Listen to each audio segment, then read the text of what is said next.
Welcome to the Something Wicked podcast. Tonight, myself and Dave are going to be talking movie bastards. Bastards! The biggest bastards in film. So we've each got a list, which we've not revealed to the other. So we're going to go through our choices and talk about who we feel have been the most impactful and memorable bastards on the silver screen.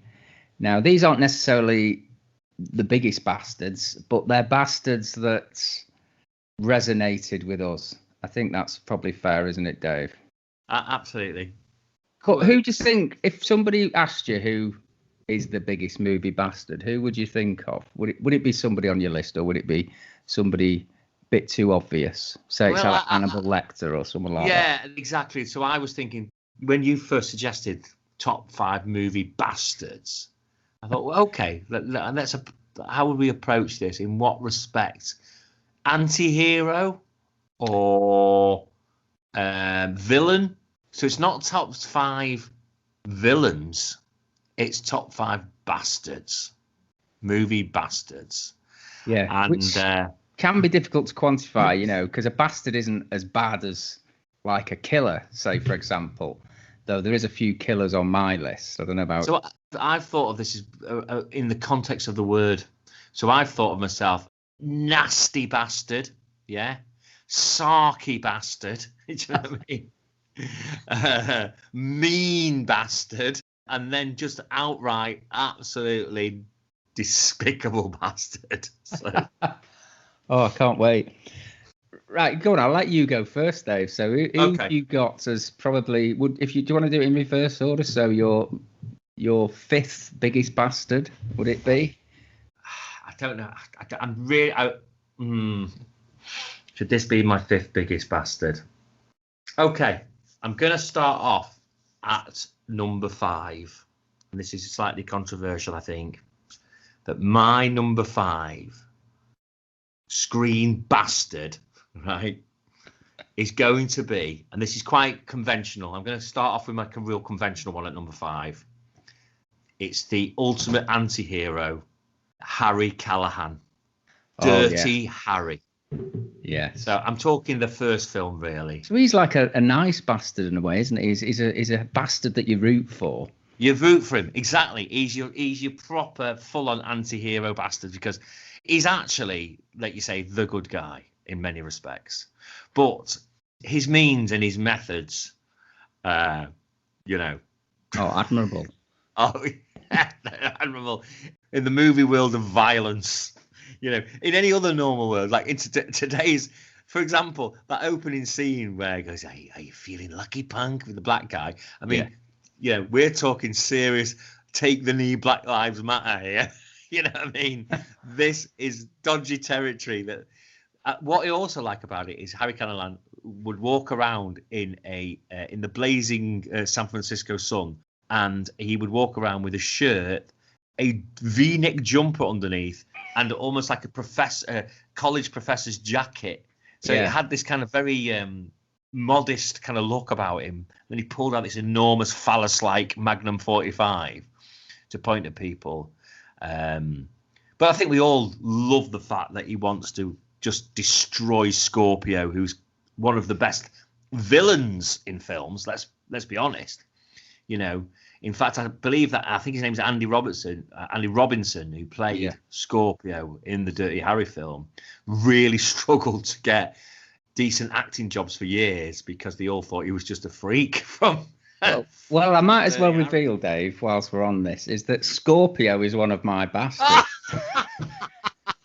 And one of my biggest bastards. So I've gone for Harry Callahan and you've gone for Scorpio.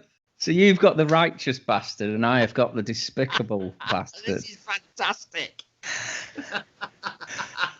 But to me, Scorpio, he's just a really scary villain, isn't he? He's like unpredictable, is sort of he's maniacal. Well, he's so based on the Zodiac, isn't he? I mean, this is great. I'm going to take a school bus for the kids and take out the school bus for the kids, which is what the Zodiac said, isn't it? He was going to do it.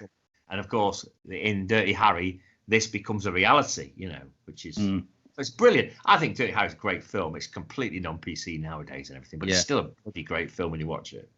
The character of Scorpio was written differently in the script, apparently. He was like this fat, balding guy. But Don Siegel, the director, thought, well, I'm not really that keen on that. So he had a different face in mind. And when he saw Andy... Robinson, I think. Robinson, yeah, Andy Robinson. I think it's Andy Robinson. I'm just going to double check. Yeah, it is Andy Robinson, yeah. Yeah. So he says he thought... I mean, there was originally... They'd cast this other guy. I can't remember his name now, but he died before filming. Right. And as soon as Don Siegel had seen Robinson's face, he thought, yeah, that's what we need, because he's got this angelic baby face, hasn't he? Yes. And I think it was his first film. I think that's right. I think it was. And I think he did, because the only other film I can really remember him in after that was many years later when he was in Hellraiser. Hellraiser, yeah. He was in Hellraiser, wasn't he? Mm. It basically says that in his Wikipedia. It just basically says he is known for portrayals of the serial killer Scorpio in The Crime for the Dirty Harry, and as Larry Cotton in the horror film Hellraiser. It doesn't say anything else. He was in Star Trek Deep Space Nine. He was also in Charlie Varick, though, which is a great film. Oh, that is a great film. Yeah, with I was in Cobra, which was the Stallone film. 86. Right. Just never saw that. Just before Hellraiser, and he was also in Child's Play 3. But there is.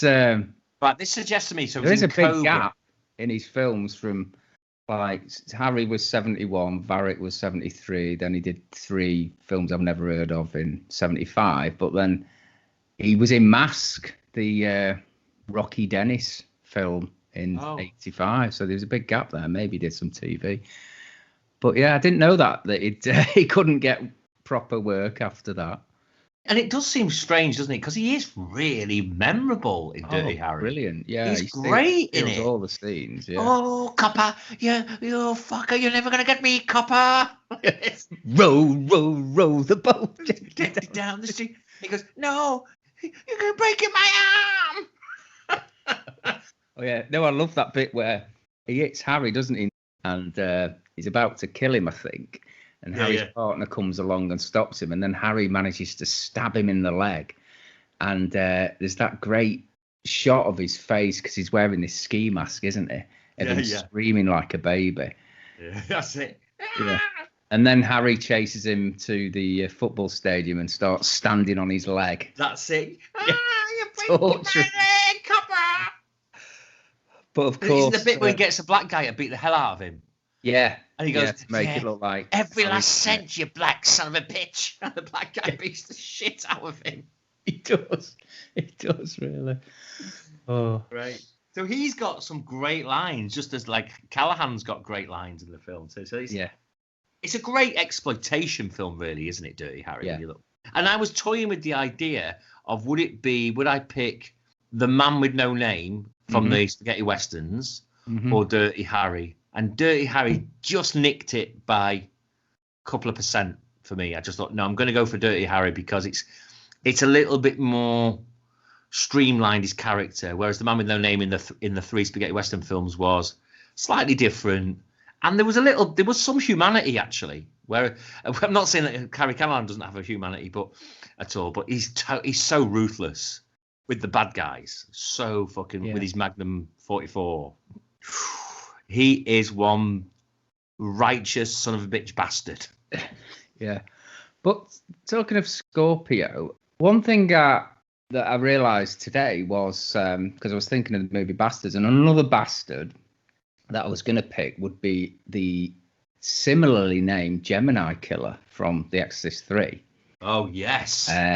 Now, I decided not to do that. Is this your second choice? No, he isn't, because I thought we've talked to Luff about...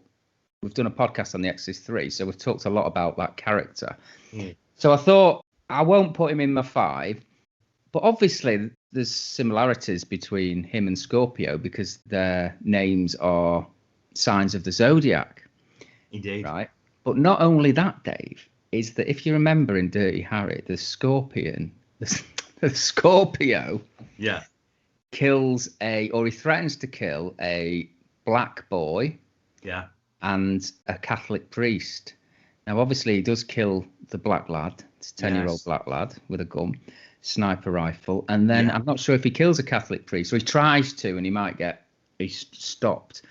But that is the same as what Gemini Killer does. In Exorcist 3. Yeah, absolutely. He kills the Kintry boy, doesn't he, at the beginning? Yeah. That's the first death. And then he kills 2 Catholic priests, in fact.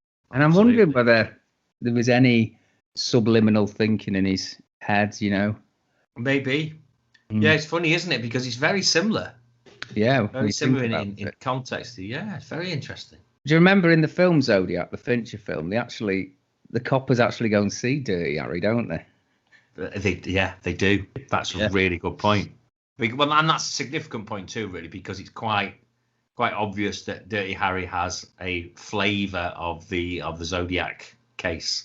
Yeah, a strong flavour. Let's be honest. Given that it came out in 1971, when the Zodiac Killer was still killing, absolutely that's quite surprising, that isn't it? That they would base it so close to.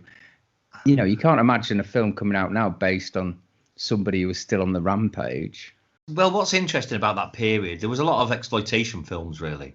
And as I return to what I was saying before, is that Dirty Harry really, it was a kind of really upmarket exploitation film. Yeah. So it was taking advantage of the things that were in the press of the day. Big thing in the press in the day was the Zodiac Killer. I mean, it's set in San Francisco as well. That's true, yeah. So it's all very prescient for what was taking place, and they were milking it, exploiting that feeling as well. And it's a very, if you want to be honest about it, let's be honest about it, it's a very right-wing film, isn't it? Like a lot of like Eastwood's and Siegel stuff is very kind of right-leaning stuff. It's all about kind of bureaucracy and liberalism stopping like tough law and order, taking control of the streets. It really is, isn't it? The mayor's always on his ass, isn't he? Yeah. He comes in to the office where I think the mayor and his boss are. The mayor says, "Be any closer to catching him?" And he went, "Well, I would have been a lot closer if I wasn't sat out there for 40 minutes with my thumb up my arse." Yeah, that's it. Callahan. the mayor, he was played by a great character actor who always played like uptight fucking baddies, and a guy called John Vernon. He was perfectly cast in it, Yeah. You know what? It's a damn good fun film. It's got a great soundtrack as well by Lalo Schifrin. It's got some great set pieces. Yeah. Damn good piece of bloody hard-ass right-wing entertainment. Okay, so I'm going to ask you for your fourth bastard. Oh, I'm going to me again. So I'm going. I've done Scorpio, so. Oh, okay. All right. I was saving him. Okay. My fourth bastard. This is very controversial. Some people might think. Lots of people would disagree with this. But my number 4 bastard is Sergeant Howie from the Wicker Man. Ooh. And I will. I thought you were going to say the sergeant from Full Metal Jacket. Then Lee J. He's Cobb great. character. He's a fabulous bastard. Yeah. He's great, and I didn't even think of him, but he Sergeant Howie. Right, and here's why. Here's why, in my opinion, he is number 4 in the Screen Bastard Guild. Right, because here he comes, this fucking prissy, uptight, religious copper. To this island where they're all having a good time shagging each other and just getting pissed and off their faces and living this beautiful pagan life, right? And he's so judgmental, he's so judgmental to them all. And you start off thinking he's a bit of a hero and everything, don't you, in the film? But ultimately, the more you see the Wicker Man, and spoiler alert, he gets burned alive at the end inside a Wicker Man.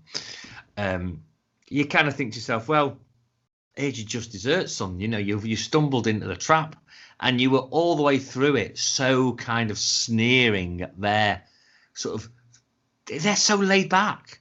Lord Summerisle's dead laid back. Everyone else is chilled out. They're all just having a good time. It's a beautiful little island. There's no kids getting raped or anything like that. Yeah, but nobody's getting murdered. They're just fucking each other in a graveyard. Just There's nothing wrong. That, they did invite him to the island, or engineer his arrival. Yeah. You know, I know that. And, you came of your own free will, a virgin fool. It's an interesting choice. I know what you mean. He is nobody plays very uptight arsehole better than Edward. No. Nobody does uptight arsehole like Eddie Woodward. Cut and dry, absolutely, without question, numero uno. He's brilliant. And he plays it brilliantly in that. And for that reason, and that, you know, the fact that he's a god-bothering, uptight copper makes me think, yeah, I'm throwing him in the mix. I know he's not going to make the top 5. I know you're going to resist her with that one. Well, I don't know if we're going to end up ranking these, Dave. So you're perfectly entitled to have your 5, and I'll maybe we should try and ask our listeners to give us their top 5. So that's for the listeners. You know, when you hear this, give us your top 5. You know, by all means, criticize the fuck out of ours. You know, do what you want. It doesn't matter. But perhaps we will at some point chronicleize what we believe to be the top 5 movie bastards. But it's a very interesting subject because is a movie bastard a villain? Is a movie bastard an uptight Christian Presbyterian idiot? Or, you know, is a movie bastard a serial killer with a bus full of kids? It's a very interesting subject. So we've got broad brushstrokes here, mate. We have. I think we have interpreted this quite different from each other, which is fine. But when I was thinking of bastards, right, so I'm going to go into my 4th one now. I was thinking of The Long Good Friday, and I remember that line in it where I think it's the counsellor that Harold Shander's got on his payroll who says something like, he's the real bastard, and he means Jeff, which is Harold's right-hand man, played by Derek Thompson, a.k.a. Charlie Fairhead from Casualty. Yes. Did you remember that? He says, he's the real bastard. He's the real bastard, yeah. And he is. He does turn out to be the real bastard. Now, I was going to include him, but I didn't. But what it got me thinking about was Hoskins and the other film he did not so long after that, which was Mona Lisa. Oh, great film. Another brilliant film. Great film. So the bastard out of that film, I mean, there's a couple of bastards, one of whom, Dave, I don't know if you remember the black guy in it, who was the pimp? Yeah. He was played by Clark Peters. Yes, he was. A very young Clark Peters. Yeah, I know you mean. Went on to star in The Wire and other quite famous roles on TV. But yeah, the bastard I'm picking from that film is Michael Caine's character, Denny Ortwell. Absolutely brilliantly, because that is an underrated, fabulous bad guy character by any stretch of the imagination, without doubt. Caine's brilliant in that. He is. It's a great film, Mona Lisa, actually. Yeah.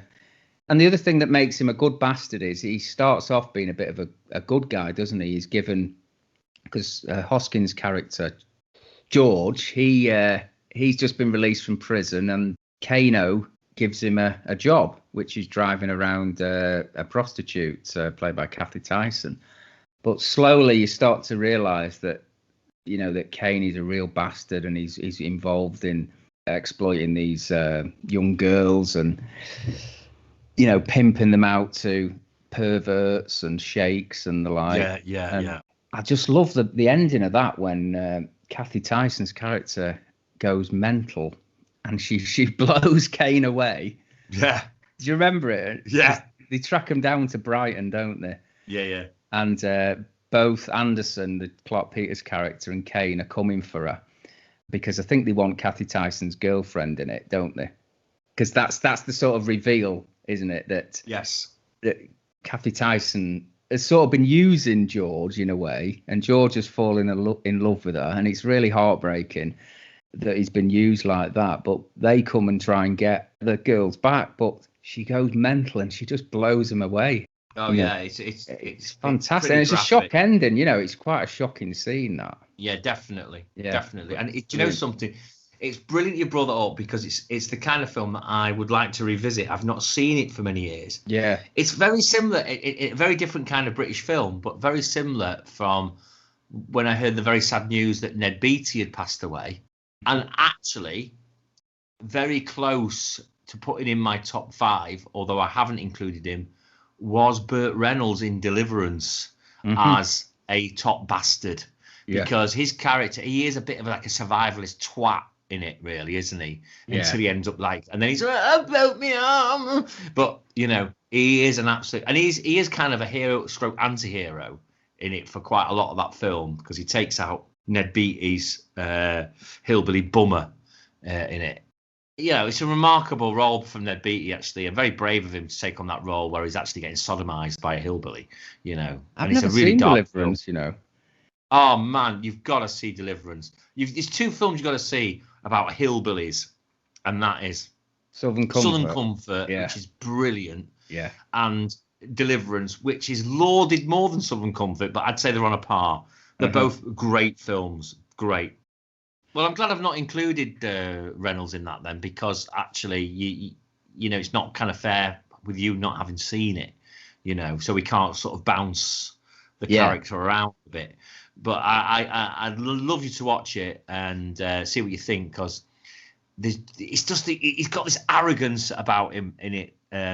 Reynolds, he's like the leader of the pack. He's so fucking arrogant and everything. But it's a great performance by Reynolds. It's a great performance by all of them in it, to be fair. Going back to Kane, his character Mortwell, he's so sleazy and so slimy, isn't it? And you never see that from Michael Caine, or you didn't up until that point. I mean, I can't think of another film that he's been in when he's been the bad guy, really. I mean, he's been some ambiguous characters. Alfie, I suppose he was a bit of a bad guy, wasn't he? But in Zulu, but he's usually the good guy or the hero. You're absolutely right in that film. Playing the villain in that really suited him. And you're absolutely right. I'm trying to think of how many films he's been in where he really plays the villain. Caine. There's not been too many at all, if any. Very interesting, really. You'd think Hollywood would have cast him as a bad guy because they liked the English baddies. I mean, maybe there's a film I've forgotten that he wasn't. Well, I was thinking, like, for example, like Walter Matthau as an actor, like, because you were talking about Charlie Varick before. Yeah. And Walter Matthau cleverly played like character actors, but quite often that was as he was building up his career. And he was a great comic actor as well. He was very versatile, wasn't he? Walter Matthau was amazing, really versatile. Oh, yeah. But he was also kind of a leading man. You think of like take Charlie Varick, taking of Pelham 1, 2, 3, things like that. He was like your leading man, wasn't he, really? Mm-hmm. And there's another great bastard in that, you see. Got Robert Shaw. But was that who you were thinking of in that? I was thinking Robert Shaw. Right. Taking Pelham. No, I was thinking of Charlie Varick. Yeah. He's a real bastard in Charlie Varick, isn't he? Joe Don Baker's a great call, actually, for Charlie Varick. Yeah. Something I'd thought about. But Caine had sort of become pretty much a leading man very quickly, and then gravitated to sort of more interesting, smaller roles, but still got leading roles. I don't know if he like deliberately manoeuvred his career like that, because he's done a lot of shit where he was a leading man. Jaws 4. But in that film, I completely take your point. You're absolutely right. His performance in Mona Lisa is great. Yeah, and he is the archetypal bastard, without doubt. Right, Dave. Top 3. Okay, this is interesting. Is it top 3? In some ways, this person I would like to make number 1, but I feel compelled to talk about it now after you talking about Caine's character in Mona Lisa. Okay. So I'm going to just say it. I'm just going to put it out there. And I'm a bit worried that you might have this too. Okay? So I'm going to say it. And I'll be kicking myself. Because, anyway, here goes. I'm going to say number 3. Ben Kingsley as Don Logan in Sexy Beast. No. No, you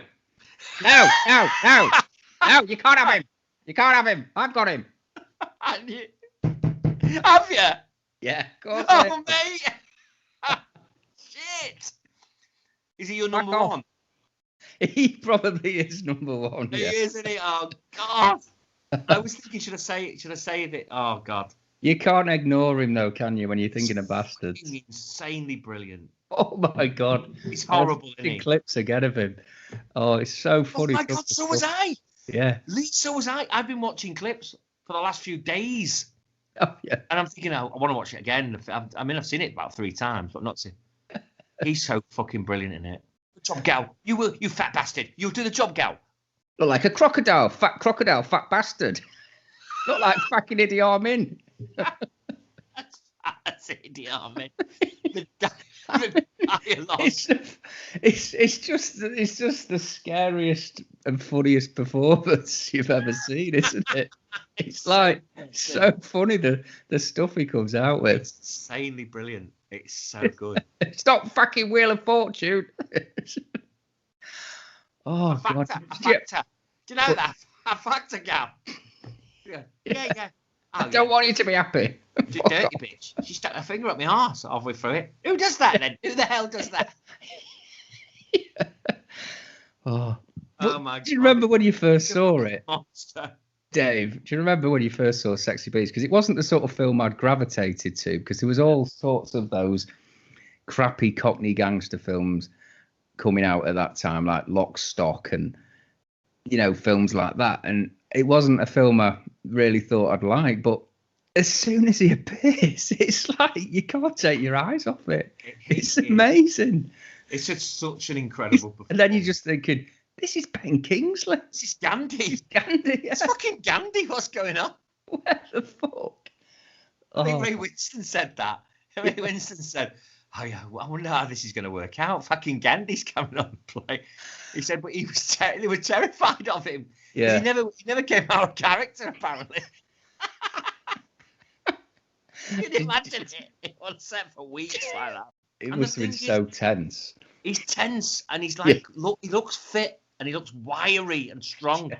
And what's great about it is that you genuinely believe, and the acting is throughout is brilliant in that film. But you genuinely believe that Ray Winston is fucking just terrified. He's a pussy, isn't he? And well, I think he's traumatized by him, and I think there's part of that film where he's traumatized. It's almost like he probably could pick up a bar and smash it around his head. Like he's probably done very violent acts, but he's traumatized by him because of the way he's been. So there's all this kind of subplot that you can make up in your own mind about what's happened in the past.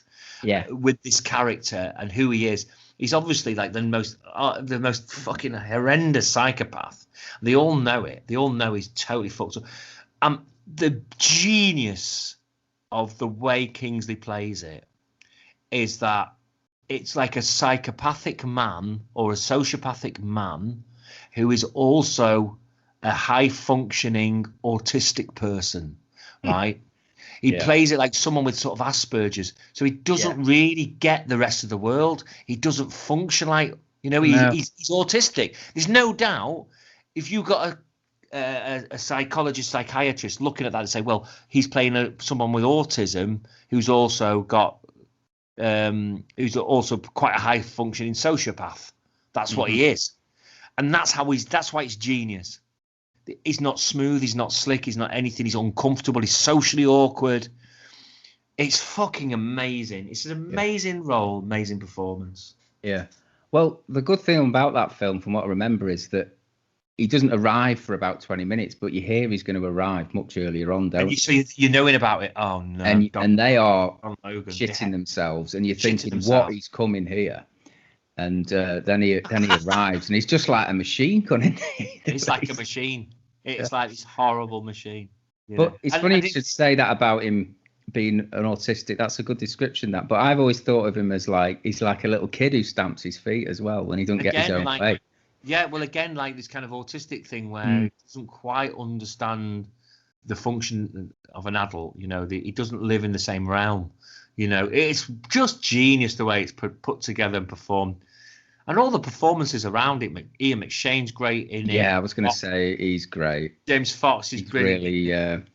He's really menacing. Menacing. Redmond she is brilliant in it. And actually, Winstone sings her praises to the hill. He obviously loves Amanda Redmond. He thinks the world of her. And he just says she's a great screen actress who's not done enough films, really. Everyone's performance is in it, but big shout out to Ray Winstone in it too, because he is amazing in it as well. what's quite telling about their relationship, and you alluded to, what's gone on in the past, is that when he's got him in the kitchen and Ray's sort of trapped in the corner, and he's like cowering like a child. And he won't look at him. He's like a battered wife in a way. Exactly. Or like a child who's been abused by his father. Yeah. It's like that, isn't it? And Kingsley's performance is so physical. Every time he says something, he lurches forward, doesn't He's got that, his body's, exactly. It's like it's slightly bent back, leaning in. You fucking will. You fucking will. But did you know, Dave, that Ray Winston was originally offered the part of Yes, I do. Yeah. Of Don. Yeah. But he said, no, I find the other character more interesting. I think I can do something with that. Yeah. But I wonder how they came up with Kingsley, though. I mean, I'd love to know the backstory of that and how he came up with the character. I mean, obviously, it was written to a certain extent like that. But I tell you what it made me think, and it made you think, and all our friends, we thought when they saw that film, was everyone just went, Ben Kingsley's an amazing actor. Nobody realised he could be so convincing. I was completely convinced by him. We've all met like shifty, wiry characters that you think could be like a bit violent, and unpredictable. Someone that I haven't included that really terrified me was someone that was Begbie in Trainspotting. I thought I had Begbie on the short. Oh, mate, I'm sorry. But he didn't make the 5. Oh, right. Okay. He didn't make the 5. That's good. So he didn't make my 5 either. Yeah. He's a horrible character, Begbie, as well. He's really horrible because he's their sort of mate, but he's just prone to the terrible violence, and he's just really nasty piece of work. But there's just something about the Logan character, the way it's placed within that story, and the way you just think he's even more frightening as a sort of wiry short arse than Begbie, and that's saying something. Yeah, in the film, there's 500 fucks, over 500 fucks, and over 300 cunts. It's amazing. That bit when he gets Probably out of the car most and he's said by Kingsley. He just says, first thing I'm going to do is get out of this shirt. I'm sweating like a can. He gets out of the car. He doesn't say, hi, everyone. How are you? Nice to see you. I can't remember what he says, but when he has a go at that H character, he calls him a something spunk bubble, doesn't it? Something like that. I'll put you in the fucking ground. Oh, God, he's horrible. He's so horrible. Right, so I presume we're on to your second bastard. Okay, here we go. I'm going really left field now. You want a bastard? Here's a bastard you can't see, you can't smell, you can't touch. I'm going for the Entity. My number 2 bastard is the Entity, mate. Like it. So the Entity, really interesting film, very early 80s film. It scared the shit out of me when I first saw it. But the idea of a thing that can just grab hold of you at any point, throw you about, and rape you seems to me to be a pretty nailed-on screen bastard. But it's a screen bastard that you'll never see. Yeah, you'll just see Barbara Hershey being thrown about and her blouse ripped off and what have you. But it is it's a great performance in that film, actually, I think, by Barbara Hershey. And it is actually a very... And the Entity itself. Who played the Entity? Well, who played the Entity? This is the thing. I don't know whether anybody played the Entity, did they? In it? It's just very special effects. Yeah. The interesting thing almost Barbara Hershey, I suppose, played the Entity, didn't she? Because she reacted to the Entity's raping. Very, very, very, very, very good point. Now, I was toying with the idea of Pazuzu, but I was thinking you might go that direction. Pazuzu, yeah. I was thinking. Didn't think of that one, But what Pazuzu did to Linda Blair was obviously incredibly traumatizing, but it didn't kind of go to the level of rape like the Entity did. So I'm just going to leave it out there. There you go. Number 2 for me is the Entity in the Entity. Right. So, Lee, please reveal your number 2 bastard. Well, I don't think I've really thought about the order of mine, so I may have done my main bastards already. I think the one I'm going to choose is the character Paul from Funny Games, the Michael Haneke film. Oh my God. Is that the one where, that's a harrowing film. Harrowing is the word, yeah. Oh God, mate. I was processing through the grey cells then, and then it hit me. Oh my God, that is a really tough watch, man. It is. If you want, we're talking psychopaths. Yeah, if no one's seen the film Funny Games, certainly recommend it. It was originally an Austrian. Is it Austrian Correct. or German? Yeah. Austrian or German? Yeah. Film, I think the original's brilliant, actually. But I remember watching a great portion of the original. Yeah, it's about these two youths, really, aren't they? And they sort of start being irritating to this family that have just gone to stay in their holiday house. And it starts off with them just being a bit irritating and annoying, but they become increasingly more malevolent. And they just wage psychological warfare against this family, which is a couple and their young son. Yes. So they've already disabled the dad by breaking his leg with a golf club. Yeah. And they're just at their mercy, and they start playing these psychological games with them. And you just don't know what's coming next, and it's absolutely horrible. But what's clever about it is that they break the fourth wall, don't they?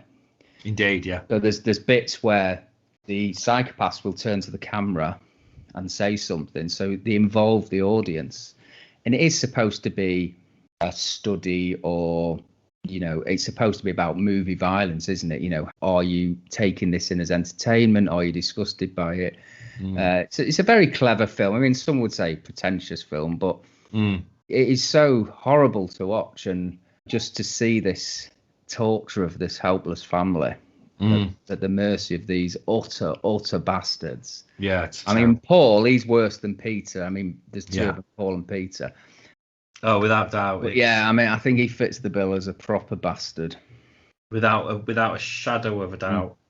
They remade it, obviously, for American audiences with Tim Roth in it, Naomi Watts. And it's a shot-by-shot remake, isn't it? And the same director, Michael Haneke, did it. So that's very good. And I think the actor that they got for Paul in that, Michael Pitt, I think he's called, he was really good, I thought. It is Michael Pitt. And the original Paul, I think I'm right in saying he may well have been cast in the 2007. His name was Arno Frisch.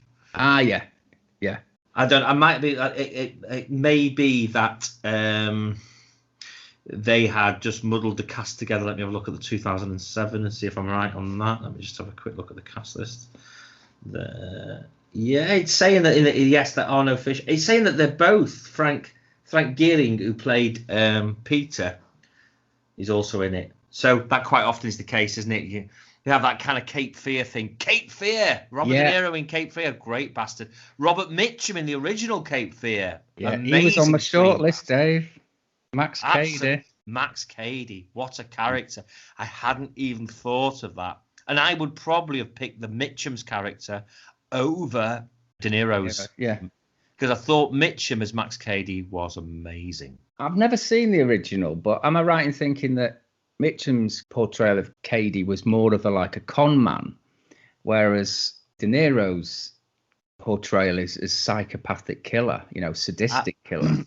I think it's very underlying with this kind of malevolent menace, though. I think he's definitely like a sociopath, and I think he plays it great, just as he does.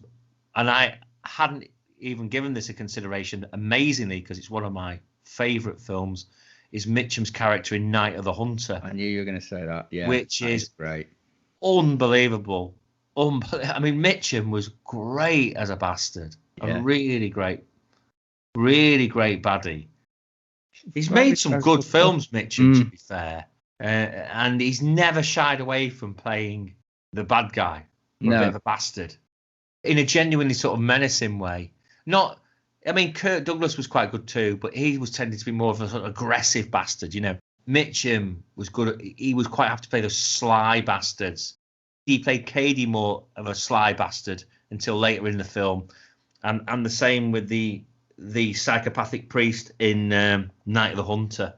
The psychopathic clergyman, I should say, really, in Night of the Hunter. That is such a great performance in Night of the Hunter.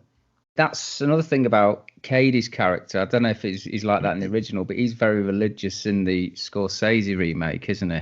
You know, he's got the scales of justice yes tattooed on his back and all these other quotes, I think, from the Bible. His character in Night of the Deep. Sorry to interrupt you there, mate. In Night of the Hunter is his character's name is Harry Powell, which I didn't know. I hadn't remembered that. Just remember him as dressed as this preacher coming through town and just being like having love and hate on his tattooed on his fingers. That's right, yeah. I wonder whether De Niro's character then was a sort of he embraced those two Mitchum characters. So the Max Cady from the original, and the Harry Powell character from Night of the Hunter. Yeah. Did you know that De Niro had his teeth ground down to play Max Cady? You're fucking joking. Yeah. That is crazy. And then he had them built up again after it. What the fuck? Fucking mad, isn't it? Insane. The man's a nutter. But another great movie bastard might be, and you could categorize. I mean, this is the wonderful thing with this whole idea, though, is Travis Bickle in Taxi Driver. Yes, a great, complex. But you're sort of a bit on his side, aren't you? Yeah, actually, I probably wouldn't. Yeah, that's a bit of a misfire, to be honest with you. Mm. It's similar to Dirty Harry in a way, isn't it? That he's the righteous bastard. Yeah. Yeah. I tell you what didn't make my list, and I'm just going to throw it out there. It might have made yours, but an amazing performance, and amazing, again, in a way similar to Harry Callahan, a much more sort of critically acclaimed film. I'm going to say Popeye Doyle in The French Connection. Oh, yeah. It was very, very, very close. I wanted to put a couple of quirks in my list. Yeah. If I was going to go dead mainstream, of course he'd have been in there straight away. But I just think because he's a bastard. He's a total. So much so, the real Popeye Doyle, I don't think Hackman liked him at all. I think he thought he was a cunt. I think he thought he was an absolute fucking cunt. Yeah. I think you had to be a bastard to be a cop in those days, though. Yeah, and he's everything like that. Cities. He's a bigot. He's a vicious, nasty bastard. He plays mind tricks on people, and he's like, in some way, the Popeye Doyle character that Hackman portrays is a template for like many of like the modern cop films. Really, it was groundbreaking, The French Connection, when you think about it. Yeah, and you can even bring it forward to almost the sort of the gritty realism and the sort of mercurial behaviour of policemen, right up to date with things like True Detective. It's really interesting how someone could watch that as not a film historian today and go, well, that's a pretty good sort of cop film, yeah, blah, blah, blah.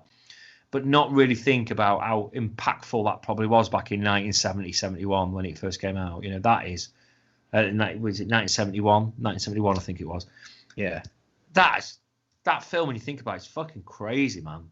It's so kind of realistic and gritty. Yeah. Brilliant. And his performance, Doyle is a prick. But he gets the job done, or tries to. Yeah. Well, just going back to Cape Fear a bit, I read something really interesting about the casting in that. Is that originally Scorsese wanted Harrison Ford as the Nick Nolte character. Oh, interesting, yeah. But Ford said, "I'll only do it if I can play Max Cady." Oh, really? Can you imagine? Oh, yeah. How Ford would have done that? Again, you never see Ford as a baddie, do you? Well, interestingly, this is really good point, because you don't, do you? Ford always plays the sort of heroic figure, the troubled and tried sort of upright guy who finds himself in alarming situations. And I was watching the film Air Force One the other night. I'd never seen it before. Yeah. And it's a bit, some of its CGI is pretty tired by today's standards. But actually, he's really good in it, Ford, as the president who's trying to be righteous and upstanding against Gary Oldman's fucking Russian psychopath, And there's a couple of really good scenes. There's a scene with them together where Oldman's shoving Ford's face against the side of the plane and all this, and he's threatening he's going to kill his wife and his daughter. And Ford's emotion was, I thought he played that brilliantly. And he's a good actor, Harrison Ford. This is what people forget. He's very capable of turning on the proper acting. I thought chops. one film I really love that he's in, and I'll always watch it if it's on, is The Fugitive.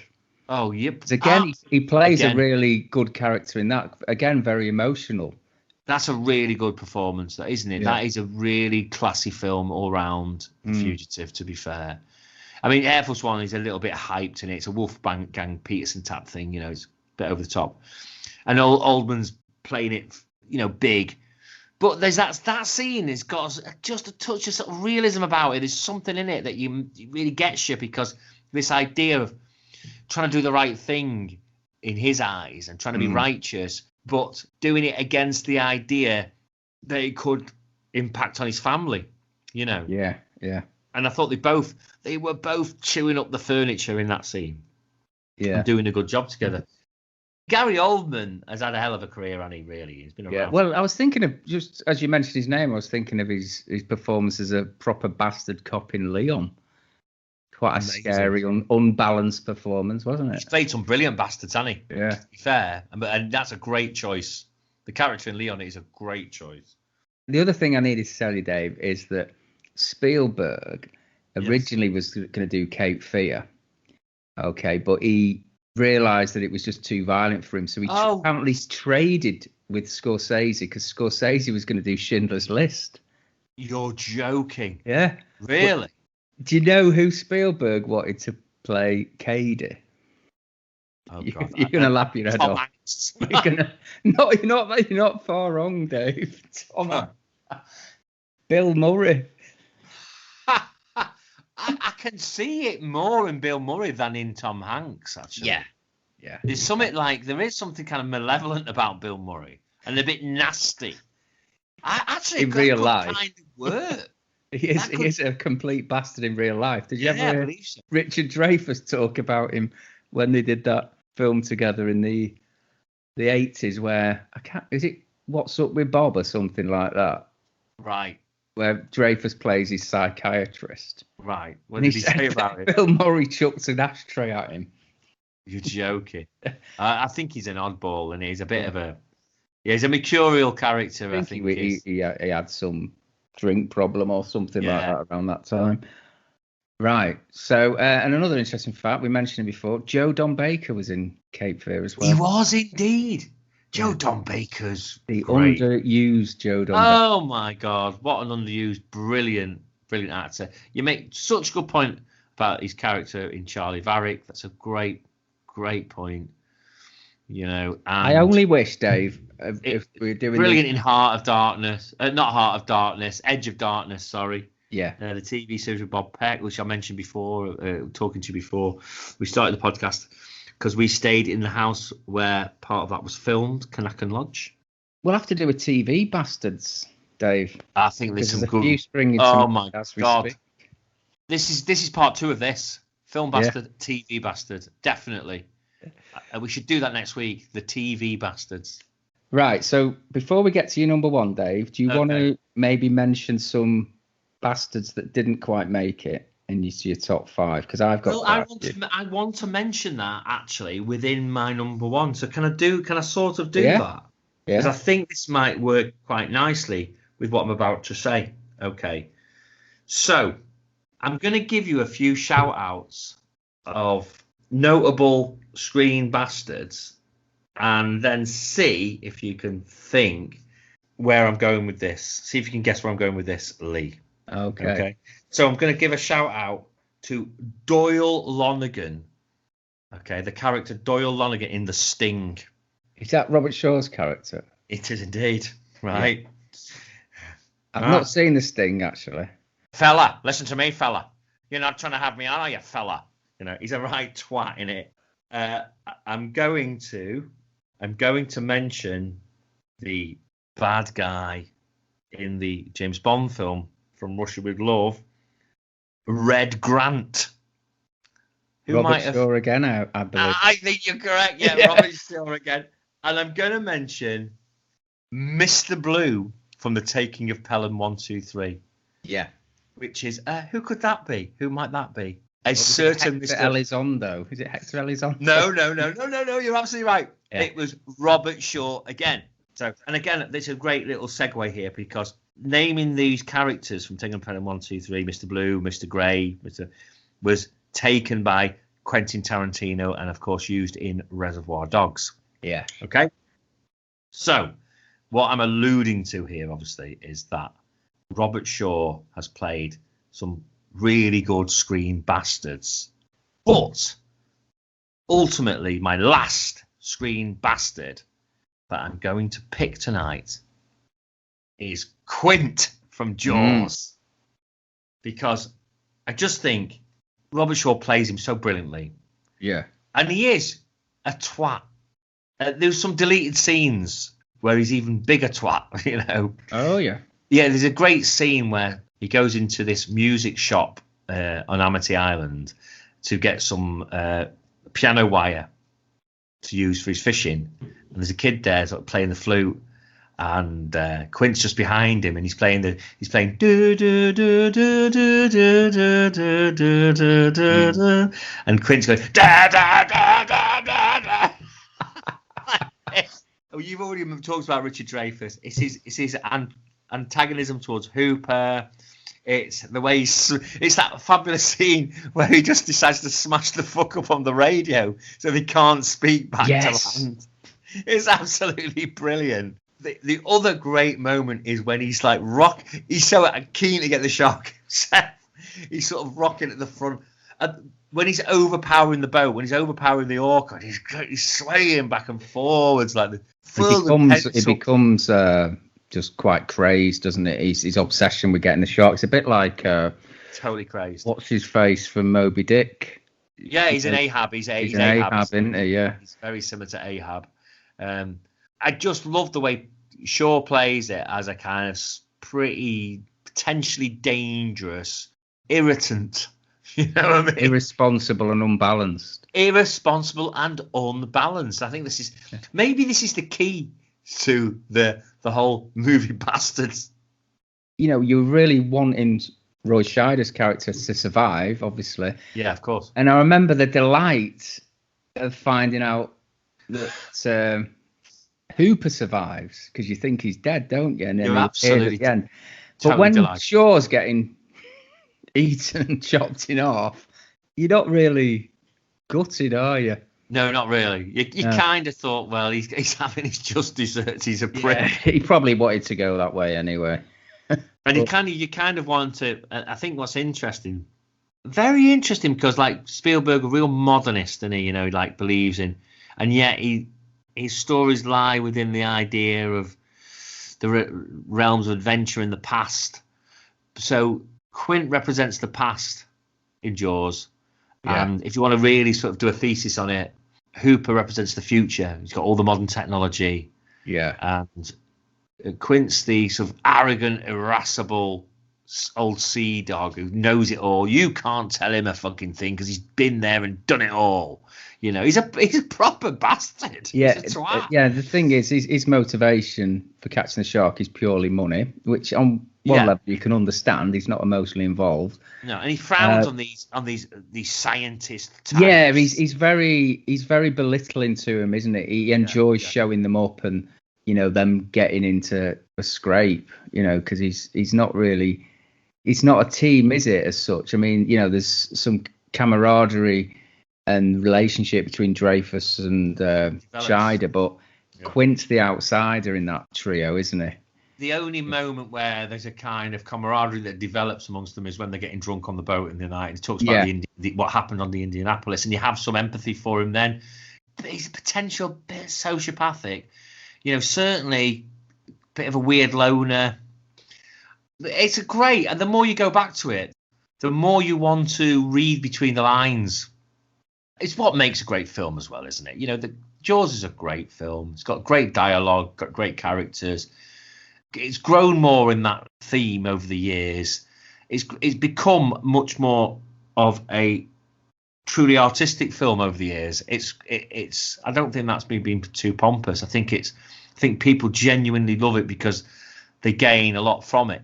It's got a degree of layers, whether that was intended or not. I think that's come from the fact that there was quite a lot of improvisation in the acting, and then people writing bits. Like Shaw wrote all the Indianapolis bit. Shaw put quite a lot of himself in that. Shaw was a nasty drunk. He was a difficult person. Shaw, this is my point. We're talking about Screen Bastards. Shaw was good at playing them, and I think Shaw was because he was one. So maybe what I'm saying here is that Robert Shaw was the ultimate Screen Bastard. It's a good shout. Well, the Indianapolis speech, isn't there like 6 or 7 people that have laid claim to that? Yeah, John but ultimately, Milius, it's definitely the case. But ultimately, it was then finally drafted by Robert Shaw. Definitely, it's amazing. It's so compelling, isn't it? It's John Milius did it, didn't he? I think he wrote Conan the Barbarian and whatever. Other people had a go at it, and then Shaw finished it off. But Shaw, of course, was a pretty renowned playwright, wasn't he? Was he? Did the play The Man in the Glass Booth, which was a big success about the Nazi war trials in Nuremberg, I think. That was made into a film. Okay, yeah. Yeah. I think Maximilian Schell played, there it is, 1975 film. It was Maximilian Schell. Typical. Maximilian Schell always played the sort of old Nazi, didn't he? The Desophile. Yeah. Let's get Max Schell. He'll play the Nazi. Right, well, that leads us on nicely to number 1, Dave, of mine. But I am going to give you a few other people that didn't quite make the list. Please do, but were certainly under consideration. Now, probably, I'll start with Harry Lime from The Third Man. Oh, Lee. Brilliant choice. Yeah. Thank you. Brilliant. He's sort of a non-violent bastard, isn't he? Really. Again, non-violent and like in a way like Don Logan, limited screen time, but my God, the impact. That great speech that he makes. Orson Welles was brilliant in that. No, never better. Yeah. Now, probably more obvious would be Frank Booth from Blue Velvet. Oh my God. Which is Dennis Hopper's character. Frightening, man. Scared the fuck out of me when I saw it. Scared the fuck out of me. I never knew anything about Dennis Hopper before I saw that film. Right. Which I know might sound a bit odd, but yeah, he's absolutely terrifying. Without doubt. Performance. Without doubt, Dennis Hopper in real life probably at times was absolutely frightening. Yeah. Or the one that put himself into it. The Javier Bardem character in No Country for Old Men, I think he's called Anton, though I don't think you find that out in the film. Mm. Do you remember him? The Javier Bardem character in No Country for Old Men. Oh God, without question. Yeah, that's incredible. That he's hot. Again, he's a character. It's almost like a Begbie. Again, like a Begbie, like merciless. Yeah, he is. He's very unsettling, that scene in the garage, the petrol station where he's just talking to the attendant and he's just being awkward as fucking. But that bit where he pulls over that guy and he just puts the air, what's it called? The air pressure. Yeah, pressure. Yeah, pressure thing. Oh, to his head and just kills him. Oh, it's horrible. Yeah. You do think at the end of that film, I think it's left a bit ambiguous, isn't it, whether he kills Kelly MacDonald's character? Yeah, exactly. But I think he does. I think he kills her, yeah, definitely. It's just an unremorseful bastard. Yeah. Can I throw in, I know you've got a couple more. Can I throw in a couple that I meant to mention before, and then I'll shut up? I really wanted to say, and I didn't say, I wanted to say Michael Corleone from The Godfather. Yeah. Because he becomes so sort of cold. Yeah. When he becomes the Godfather, and so sort of embraces the thing that he didn't want to have to embrace, didn't want to have to become like his father, But then, of course, doing the ultimate thing, which is killing a sibling or having a sibling killed, and the way he ostracizes his own wife and things like that. It's really, he's so fucking cold in that, Yeah.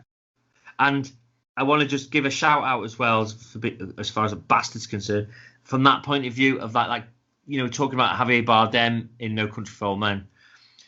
I just have to have a mention to Albert Brooks's character, Bernie Rose, in the film Driver from 2011. Oh, the Ryan O'Neal film. No. The Ryan Gosling, and it's just the way that he bloody.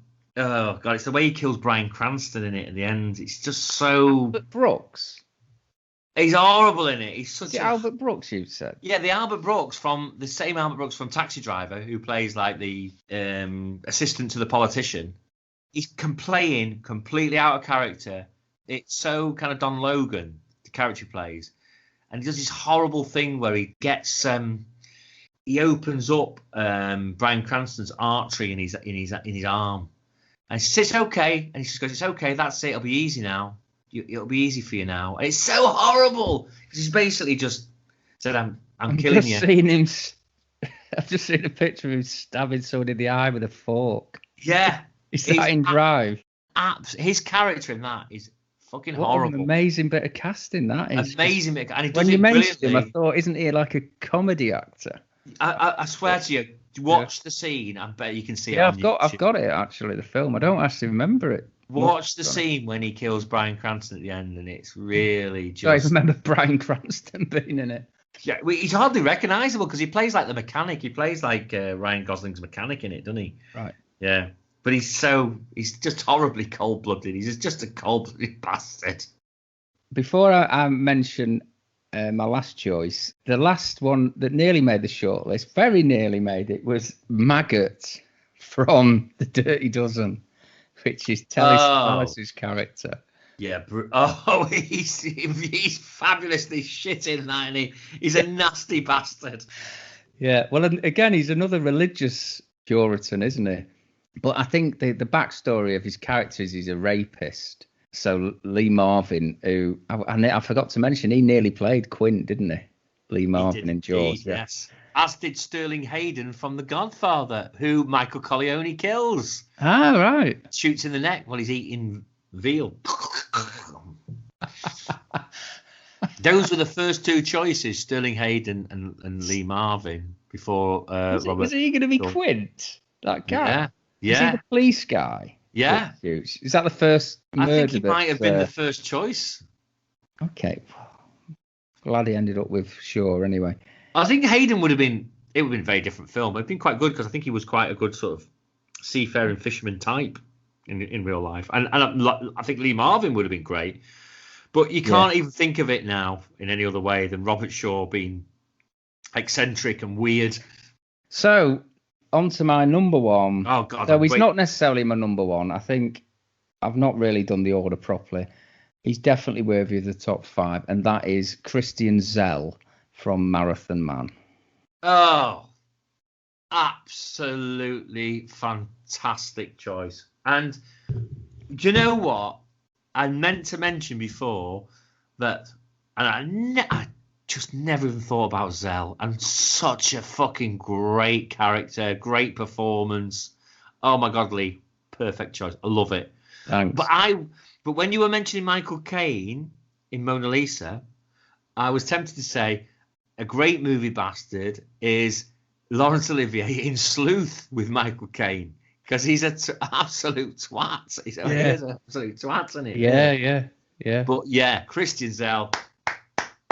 I love Marathon Man, and when I saw that, it was one of them films that I saw when I was fairly young, and I was sort of allowed to stay up on a Friday night and watched it. And I didn't know who Olivier was, and he is sort of quite unrecognisable in a way, isn't he, in that film? Yeah. But when he comes on screen, he's so cold and callous, and the way he just, the famous scene, he's torturing him by dentistry, but he starts off like really nice, doesn't he? And going, "Oh, you've got a bit of a cavity there," and then he'll suddenly jam it into the cavity, and you just can't believe what you're seeing. And then it's just so harrowing and painful to watch. It's horrible. As he start, and when he says that, "I will now drill through a healthy tooth until I reach the pulp." You think, oh my God! I mean, you never feel more vulnerable when you're sat in a dentist chair, do you? You're just praying that this dentist doesn't hurt you. It's so harrowing, that scene, and very realistic. And to be fair, they both play it brilliantly. Hoffman and Olivier are brilliant in the scene. I've read the book, actually. The book's really good because it was written by William Goldman, and the film, obviously, he wrote the screenplay. He did, yeah. And the way it's written is so brilliant as well, and it goes into a lot more detail because they did actually cut a lot out of it. It was a much longer scene initially, And whenever you actually see it again on TV, it's cut even more. I suppose it's hard to show any of it really now. Yeah. This links brilliantly because of you quoting the fantastic scene in Marathon Man for the scary moments where and it is a different scene though. It's of course, different scene, but desperately trying to get out of the apartment through the bathroom window while they're trying to get in. It's just so harrowing. And that, in a way, you could have had, if you look at scary moments in a different way, you could have had the dentistry scene, of course, as well. Yeah. Marathon Man is one of the great films of the 70s. Really is. I just think it's fantastic. Again, it links with some of our other choices because it also featured the fabulous late, great Roy Scheider, who was in that film in a supporting role. And I think we've mentioned him in The French Connection, we mentioned him in this, we mentioned him in Jaws, of course. In fact, we didn't really mention him in Jaws too much. But he's that kind of actor. He's a good link actor, actually. He was a really good link actor, wasn't he? He wasn't always wanted to play the full-out lead character. He was a good ensemble actor, I think. I always remember that scene as well in Marathon Man where the Jewish concentration camp survivor recognises him. And it's Zell, it's him. Yeah. And Olivier just very nonchalantly gets that wrist blade out. That wrist blade out on his wrist. Oh, God. Takes his throat out and it's, oh, my God. Help this man, help this man. This man needs help. Oh, God. You know, you read about the production and Olivier got really frustrated with Hoffman. I know the famous line. You know, so Hoffman would I think before the dentistry scene, he would stay up for 2 nights. So he was really tired and mentally exhausted.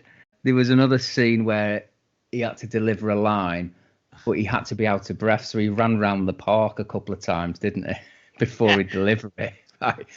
So Olivier just said, "My dear boy, why don't you just try acting?" Yeah, that's right. It's such a famous story, that, isn't it? Yeah. Right, okay. There's one guy I forgot. I don't know what his character name is, but it's the bastard in the Dutch version of The Vanishing. Oh, my God, mate. Oh, God. Could you get that more film? bastardy? Oh, my God. Do you know another interesting fact about Marathon Man, Dave? Is that now you're talking about Roy Scheider's character Doc. What happened to? Just remind yourself and the listeners what happened to his character in Marathon Man. It's pretty nasty. Yeah. He gets that big scrap, doesn't he? He ends up getting throttled in the end, doesn't he? No, I think he survives that because someone tries to get him with a cheese wire. Yeah, he gets cheese wired, doesn't he? And he pulls. That's right. His hands sort of getting cut in half. I need to see. It's been a while since I've seen it. I really want to watch Marathon Man. In the film, he gets stabbed by. That's it. Bowled by Zell, doesn't it? That's correct. Zell gets him. He survives this absolutely brutal fight, and then Zell gets him with that fucking sneaky dagger of his. Bastard. Yeah. But does he die, Dave? This is the question. Ah, interesting. Well, if you read William Goldman's sequel to Marathon Man called Brothers, which came out in the early 80s, I think it was, you'll find out that he doesn't die. Oh, that's brilliant. And there's a brand new story featuring Doc and Babe about stopping World War III, I think it is. That sounds great, because I was really upset when Roy Scheider's character got it in that. Yeah. Isn't that interesting? My mind played tricks there, because that scene because it's really memorable, the scene where he's doing the push-ups and he's dead fit, he looks really fit and everything. And then he gets in this fucking horrible bloody fight and his blood on his hands and he's holding off the wire. So that was very traumatizing in my memory. But of course, I remember quite near the beginning, that, isn't it? It is quite near the beginning. Yeah. But as soon as you mentioned that, I do remember, because it's really, it's gut-wrenching that fucking Zell gets him on the sly, He's such a sly fucker, Zell. That's the thing. He's such a sly bastard. It's a great choice. I tell you why, because there's nothing worse than a fucking sly bastard. No, and a Nazi sly bastard is even worse. Yeah, and a dentist to boot. Yeah. What I would say, though, as far as like Nazi Bastards is concerned, and it's worth a mention, again, this throwing in the worth a mention, Christoph Waltz as Hans Lander in Inglourious Bastards. He's a really good bastard. I did think of him. Horrible. But I agree with you. Zell is a perfect choice. Oh, yeah. Another thing about Marathon Man, Dave, and it's actually in the film, but you might not notice it, but it's in the book, is that Doc is sort of the gay lover of William Devane's character, Janeway. That's amazing that his name's Janeway. Yeah. But what I remember about Janeway, William Devane, was, get the fucking car! Yeah. Yeah. Shouts out as Dustin Hoffman's running down the street trying to catch him. He's a bastard, though, isn't he? We should mention him, double-crossing bastard. Yeah. I just remember me and my brothers just saying it for weeks. Get the fucking car! Oh, yeah. But did you notice that they were gay lovers in the film? Well, no, I didn't. Because Roy Scheider apparently says something like, I can't wait to see you, Janie. Get your ass over here. Oh, my God, that's mad. I didn't twig it at all. No, I didn't. It was just something I was reading. What was that film that William Devane was in with Shannon Doherty? Oh, I don't know. Get the fucking car. It's that big mouth with all those teeth that he's got. Yeah, he's got. Hey, come on, Shannon, I'm gonna fucking show you a good time. He's kind of like Jack Nicholson, but with it's all teeth. If he was around today, they'd think he's got turkey teeth, wouldn't they? Exactly, yeah, turkey teeth. Got turkey teeth. Your fucking turkey teeth, you mate. I'm blinded by your fucking turkey teeth. William fucking Devane's turkey teeth. Do you remember when Sean Ryder had his teeth done? Oh, and they were far too big for his mouth. Oh, yeah. It's just big teeth in his face. Funny. I think he's had him redone. He's probably done a De Niro and had him ground down a bit. Probably has. Because they do look different now. He was making some comment in some newspaper article that he didn't think that heroin had any effect on him, and just look at him and you think, Sean, what the fuck are you talking? You're deluding yourself. God, when you see him on Gogglebox, he looks like he's going to explode, doesn't he? He looks like a sausage in a fucking taquini tracksuit. Yeah. He said the only health effect that heroin had on him was that he lost all his teeth. He's got him back, though. I love Sean because he's a big ufologist too. And the big thing, that I thought we were going to maybe talk a little bit more generally about things. But anyway, I wanted to say that this amazing report's coming out, isn't it, in the through the Pentagon and the Navy into US Congress, where they've had to come out and say, there's some weird shit going on in the skies and we don't really know what it is. But we think it could even be Russia or China if it's not like which is more frightening than the idea that it could be extraterrestrials. Yeah. Because the stuff that they're seeing and they've got on film, nothing can fly like that. It's seriously advanced technology, Oh, God. But talking about Sean and his mate Bez, I've noticed that they've re-released, or they've done a new version of the awful England song Vindaloo. Oh, no, they've not, have they? Right. Oh, and brilliant.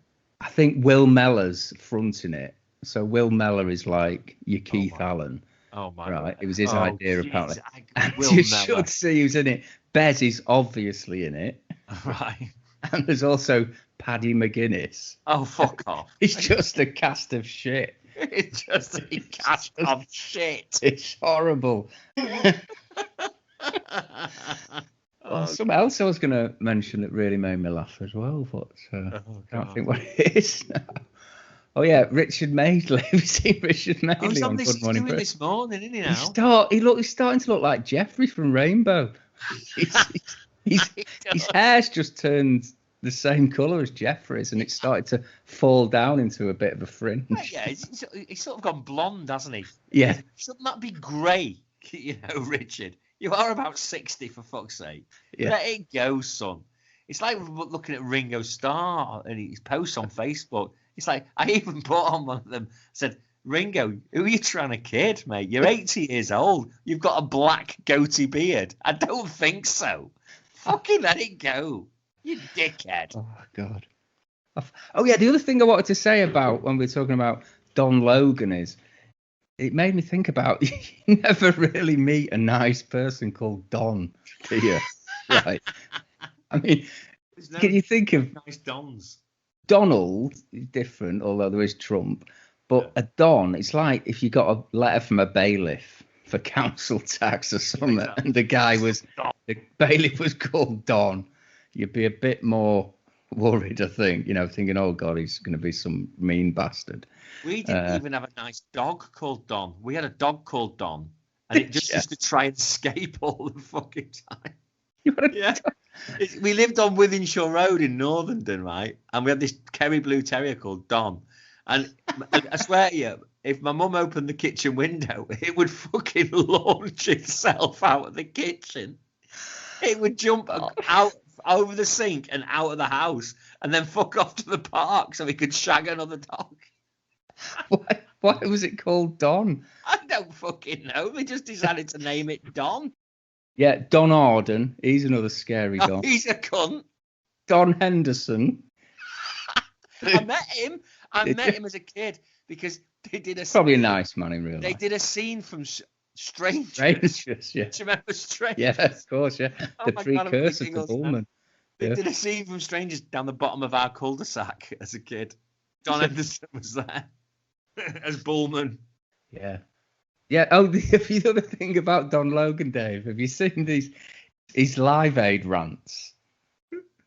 What that was? Oh, go on YouTube. You see, I think he's trying to raise money for Live Aid. Oh, that's right, or sell the DVD when it came out. Ben Kingsley's in Don Logan character. Oh, that sounds amazing. He's going, what? Fucking snow in Africa? Fuck off. I've seen him do a speech where he says, Don Logan ringing Anthony Hopkins. She said, oh, hello, Anthony here. And he goes, hi, who are you? This is Don Logan. What the fuck do you want? And he goes, I don't want anything, Don. He goes, I don't really know who you are. You fucking should. You fucking should know who I am. I'm Don fucking Logan. Oh, and the other thing I was thinking when we're talking about you never meet a nice Don is that nice how we started off thinking about the Jeff character from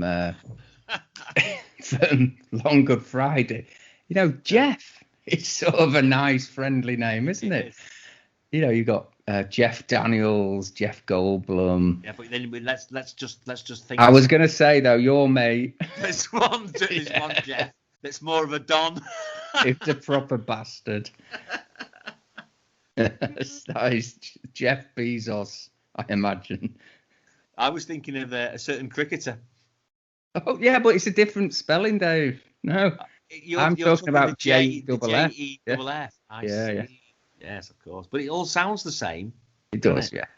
But yeah, Jeff Bezos, yeah, he's a prick. He ruins that. And Boycott, who his own teammates had to run him out to get rid of him. Yeah.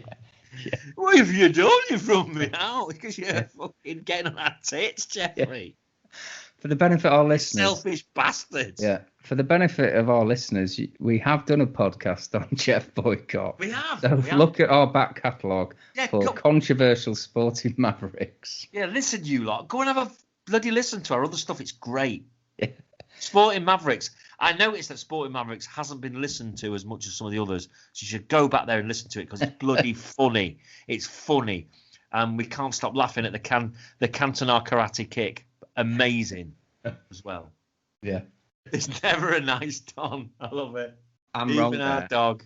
Oh, Dave, I'm completely wrong. My theory's just been shattered because I've just remembered one of the loveliest people in music is Don Airey, who replaced the magnificent other lovely man who played the keyboards in Deep Purple, Sir John Lord. Sir John Lord. Yeah, so Don Airey used to be keyboardist in, I think, Rainbow and Whitesnake. He's now the keyboard player in Deep Purple, and he's a lovely guy. Oh, well, fair dues. But You know, he's the exception to the rule. He is.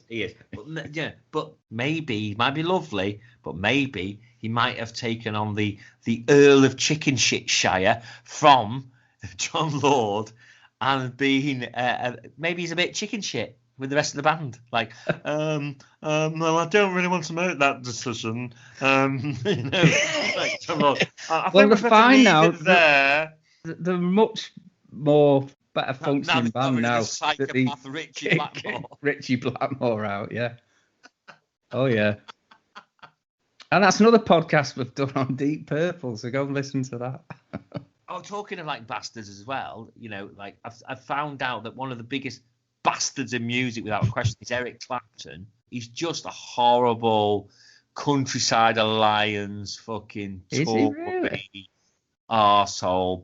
He's a bit of a bigot. He certainly was in the 70s, making send the buggers back quotes and comments, saying that bloody Enoch Powell was misinterpreted. Wow, I never knew any of this. Go and have a read on his wiki page about his personal life and some of the things he's done. You'll be quite surprised. Right. So that's quite interesting. So maybe Cream were the biggest like bastard rock and roll band because Ginger Baker's a complete cunt and so is Eric Clapton. Yeah. I don't know about Jack Bruce. Actually. No, I don't. But he is Scottish. I'm just alienating the whole country from our podcast. Yeah. But one thing I loved that Eric Clapton said, and it really stuck with me, as I was watching this documentary of him in the 70s, I think, and the 60s. And he was in the midst of heroin addiction. Yeah. And I think the interviewer was asking him, well, why do you take heroin? And he just went, well, I don't like life.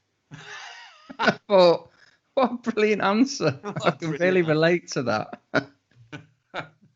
I don't like life. It's like saying, well, everyone has some things where they just escape general living and life, don't they? Mostly, some of it, it's just having a few drinks. Yeah. To other people, it's a heavy fucking dose of horse, you know. Oh, man. I've just finished the Zammo storyline on Grange Hill now. Oh, superb.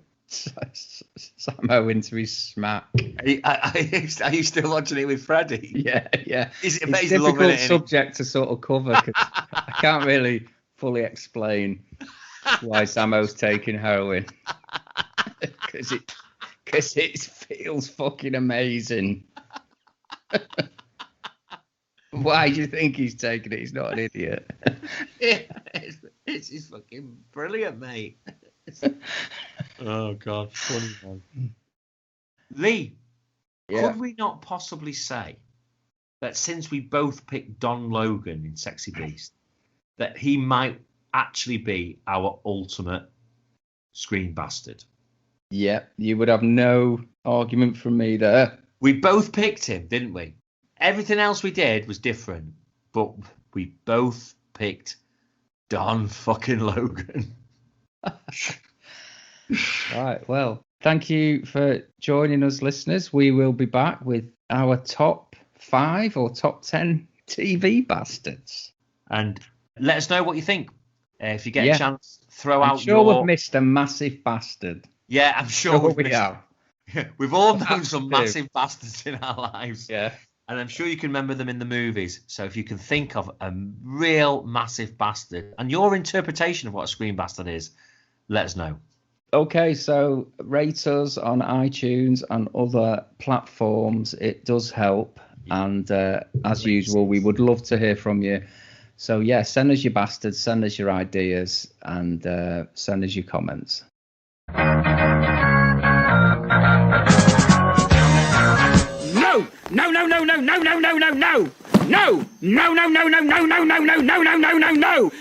not this fucking time. No fucking way. You made me look a right cunt.